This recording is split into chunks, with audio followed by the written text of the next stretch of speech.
Programme économique de coalition en France, mythe ou réalité?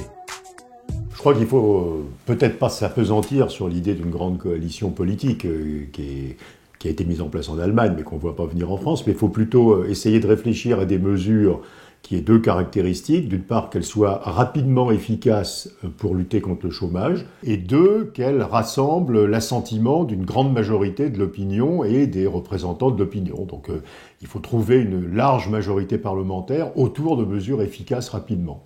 La réalité, c'est que l'immense majorité des Français souhaitent, pour la première fois depuis des décennies, avoir en réalité un programme, j'allais dire, de réforme et de changement du mode de fonctionnement de nos différents marchés, notamment le marché du travail. Donc ça, c'est nouveau. Alors, est-ce que les politiques sauront s'en saisir? C'est une autre paire de manches, mais moi, comme je suis un optimiste, j'y crois. Sur quel point les différents partis pourraient s'entendre? Alors, il faut trouver des mesures, à nouveau, qui créent rapidement des emplois et qui ne soient pas clivantes, qui ne rentrent pas dans le débat droite-gauche habituel.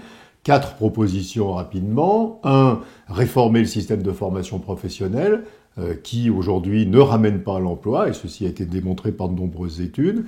2, faire réellement appliquer la réglementation sur les délais de paiement, qui aujourd'hui détruit des emplois, ces délais de paiement trop longs détruisent beaucoup d'emplois chez les sous-traitants des grands groupes. Troisièmement, supprimer ce qui reste de cotisation sociale patronale au niveau du salaire minimum, et ici avec un énorme potentiel de création d'emplois. Et ces mesures permettraient très rapidement, probablement, de créer un nombre considérable d'emplois, probablement 200 ou 300 000 emplois la première année. À l'évidence sur le problème du travail, parce que le travail touche les jeunes prioritairement, et notamment les jeunes non qualifiés. Comme vous le savez, c'est un des domaines qui, au fond, suscite le plus d'adhésion dans la société française. C'est quand les parents ont le sentiment que leurs enfants n'ont pas de boulot. Et donc, c'est dans ce domaine-là qu'on peut faire bouger les choses le plus vite possible. C'est le point de la corde qu'il faut tirer de manière à aboutir à un résultat favorable. En quoi une politique économique de coalition profiterait aux entreprises et à l'emploi? Nous avons eu, depuis 2 ans, un très fort soutien de la demande. Baisse de l'euro, baisse du prix du pétrole, baisse des taux d'intérêt. Ensuite, le gouvernement a essayé la baisse des impôts des entreprises, 30 milliards de baisse d'impôts des entreprises avec le CICE. Ceci a fait remonter les marges des entreprises, mais n'a pas fait repartir l'investissement et l'emploi. Donc ce qu'il faut identifier aujourd'hui, c'est ce qui empêche les entreprises d'investir ou d'embaucher. Et donc nos propositions, ce sont des propositions qui nous semblent ciblées sur les facteurs de blocage qui empêchent aujourd'hui l'emploi et l'investissement de repartir.